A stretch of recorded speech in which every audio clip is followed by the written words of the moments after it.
School बन सकता है। लेकिन मास्टर जी, आजकल तो आप हमें ऐसे काम करने ही नहीं देते। हाँ, कुछ कारण है जिसलिए ये काम अभी बंद रखना पड़ा है, लेकिन हम लोग फिर शुरू करेंगे। मास्टर जी देखिए, एक घोड़सवार इधर ही चला आ रहा है। अरे बाप रे, ये तो वॉकिंग इधर आ रही है। चलो बच्चों, हम सब पिछवाड़े से भाग चलो। चल। हाँ असीम, तुम यहीं ठहरो और वो आकर कुछ भी पूछे तो मुझे नहीं मालूम, समझे?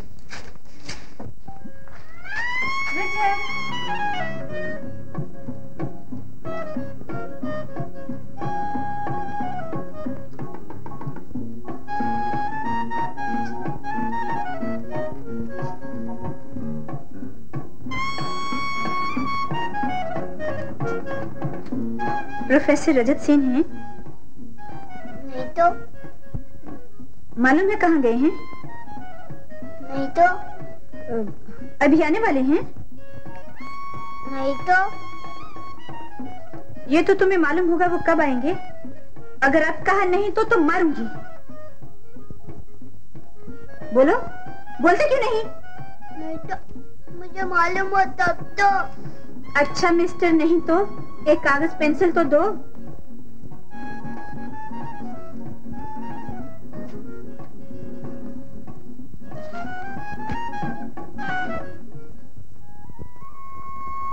दीदी,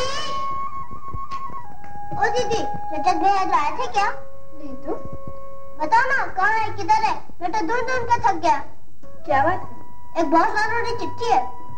चिट्ठी? कैसी चिट्ठी? जमींदार की हवेली में जो नई मैम साहब आई है ना, उन्होंने दी है। देखूं तो। आज मेरी सालगिरह है, शाम को इकट्ठे चाय पियेंगे, जरूर आना। अचंता। बताओ ना दीदी, कहाँ है रजत भैया? मुझे नहीं मालूम, जा ढूंढ ले उन्हें।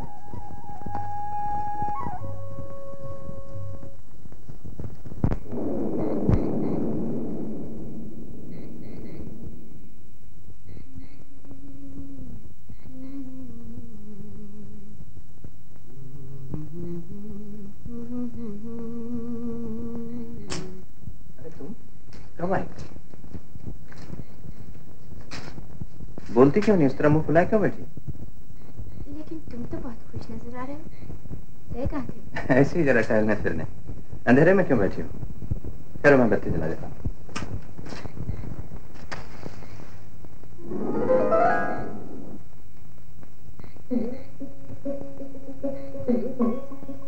मैं जाती हूँ, तुम्हारी चिट्ठियाँ पड़ी रह गई। अरे हाँ, चिट्ठी के बारे में तो मैं तुम्हें बताना ही भूल गया। अब जानती हो, जमींदार साहब की साली मिस अजंता खुद आकर मुझे चाय की दावत दे गई। जानती हूँ। चिट्ठी में तो सिर्फ चाय की दावत है, लेकिन वहां पहुंचकर जब तैयारी देखी तो हैरान रह गया। सारा खाना मिस अजंता ने अपने हाथ से बनाया था। Chop, cutlet, omelette, cake, pastry. तुम नहीं समझोगी, सब अंग्रेजी खाने हैं। तो फिर मुझे बता क्यों रहे हो? ओहो, बिगड़ती क्यों हो? मिस अजंता सिर्फ अंग्रेजी खाना पकाने ही में माहिर नहीं, अंग्रेजी बोलती भी बड़े सर्राटे से है। नीमो के स्कूल में पढ़ी है ना। और पियोनों पर बैठकर जो गाना उन्होंने सुनाया तो वाह वाह, उठकर आने को मन ही नहीं हो रहा था वहां से। तो उठ क्यों आए? जाओ, फिर चले जाओ वहीं। तुम तो जानते हो हम गरीब हैं, और उस पर मैं ठहरी अनपढ़ गंवार। न अंग्रेजी जानती हो, न अंग्रेजी खाना, न अंग्रेजी गाना। तुम जैसे अंग्रेजी पढ़े लिखे को भला मैं कैसे अच्छी लग सकती हूँ? ये लोग, ये तो रो दी। सुनो तो। छू मत, जाने दो मुझे। ओहो, मेरी बात तो सुनती जाओ। अरे बाप रे, सीमा, जो कोई भी उसे कह दो मैं यहाँ नहीं।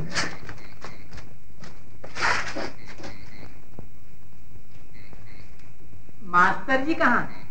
जमींदार साहब याद कर रहे हैं।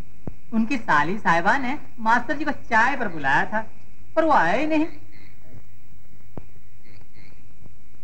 2 घंटे से वहां चाय ठंडी हो रही, मैं उन्हें लेने आया हूँ। मास्टर जी तो यहाँ नहीं है। नहीं है? चलो तो देखें। पर अभी अभी तो हमने उनकी आवाज सुनी थी। शायद आपको गलतफहमी हुई है, वो यहाँ नहीं है। नहीं है? तो फिर हम भी नहीं हैं। जमींदार साहब आज किसी की जान नहीं छोड़ेंगे। चलो भाई, आज किसी की खैर नहीं।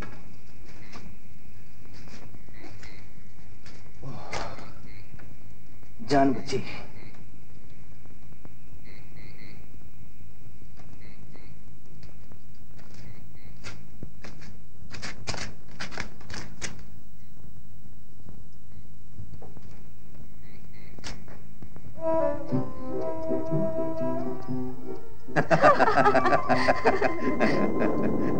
अरे ये पति को क्या हो गया?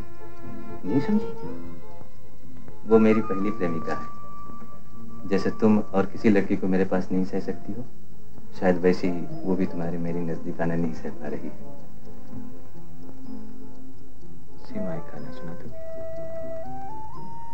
मुझे क्या पड़ी है? जो तुम्हें खुद दावत देने आई थी उन्हीं के यहाँ चले जाते। चाय नाश्ता तो मिलता ही, अंग्रेजी गाना भी सुन लेते।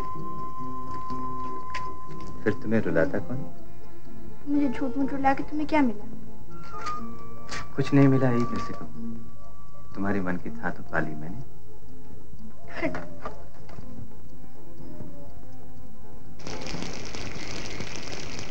अरे बारिश शुरू हो गई, कैसे जाओगी अब? रास्ता ही कितना है, मैं चली जाऊंगी।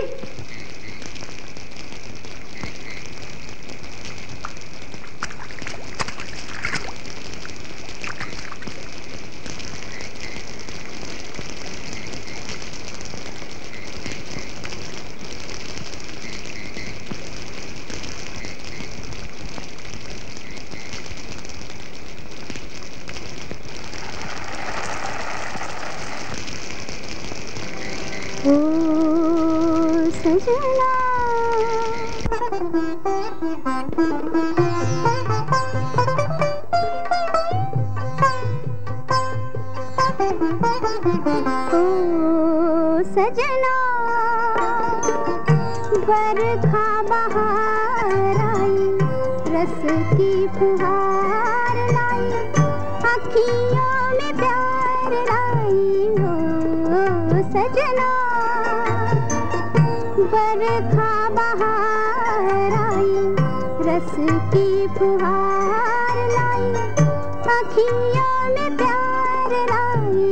हो सजना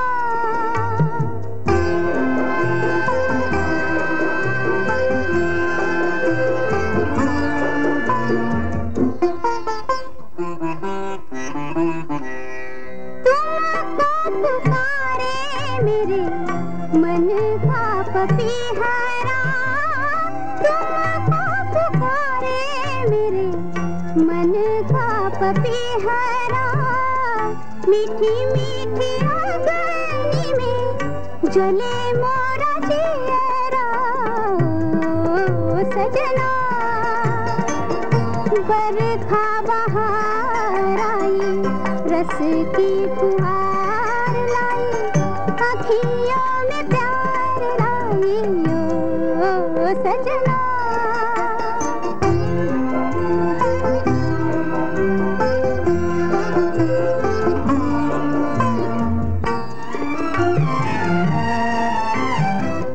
ऐसी रिमझिम में ओ सजन, प्यासे प्यासे मेरे नयन तेरे ही ख्वाब में खो गए।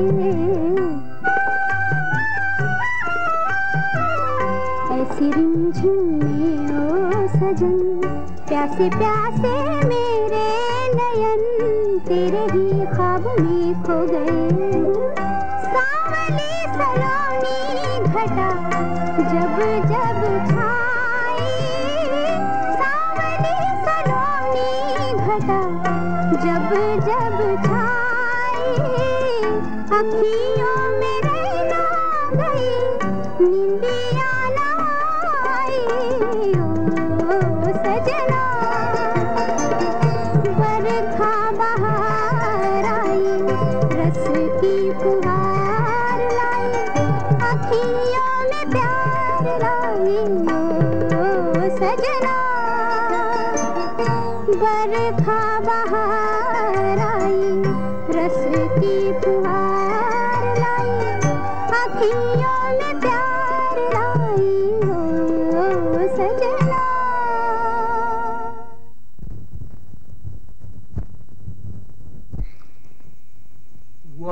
दाल डाल है तो मैं भी पात पात हूँ। तरफदार साहब, मैंने 2 जासूस छोड़ रखे हैं उस दुराचारी के पीछे। उन्होंने अपनी आंखों से देखकर मुझे बतलाया है कि वो निर्लज्ज लड़की सीमा उस स्कूल मास्टर के घर में बैठी हाहाही कर रही है। उस एक बदचलन लड़की की वजह से सारे गांव का चाल चलन खराब होने का अंदेशा है। आप इसका कुछ कीजिए जमींदार साहब। ठीक है, आप लोग अभी जाकर हेडमास्टर जी से मिलिए और उनसे कहिए कि कल सुबह ये स्कूल कमेटी की मीटिंग बुलवाएं। जी। मैं देख लूंगा इसे। रजत का मुंह काला कराकर खदे पर बिठाकर अगर इसे गांव से बाहर न निकाला तो मेरा नाम टांडव तरफदार नहीं। आप लोग जा सकते हैं।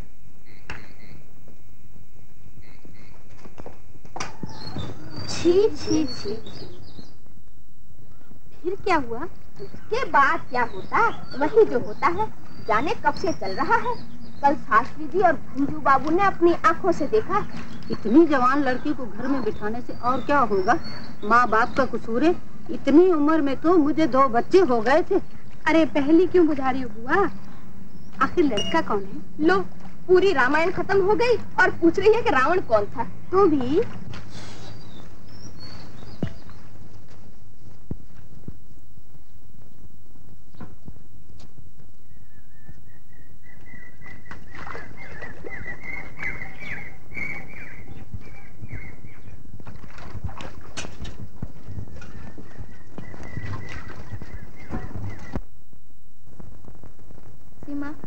तुमने तो सब कुछ अब अपने कानों सुन लिया है। हाँ, सुनो तो। तुम लोगों के मिलने जुलने की वजह से रजत की बदनामी हो रही है। सभी उसके पीछे पड़े हैं। अगर बोलना, रुक क्यों गई? मेरा कहना है चुनाव होने तक तुम दोनों एक दूसरे से ना मिलो तो अच्छा है। मैं ये बात रजत के भलाई के लिए कह रही हूँ। सीमा को तुम बहुत मानते हो, ये ठीक है, लेकिन मेरे ख्याल से अब तुम्हें हमारे घर आना जाना बंद कर देना चाहिए। लोग तरह तरह की बातें उड़ाते हैं, उनका मुंह कहाँ तक बंद कर दिया जा सकता है? मैं तो कहूँगा ऐसी झूठी निंदा की परवाह नहीं करनी चाहिए। जात बिरादरी में रहना है बेटा, तो परवाह करनी ही पड़ेगी।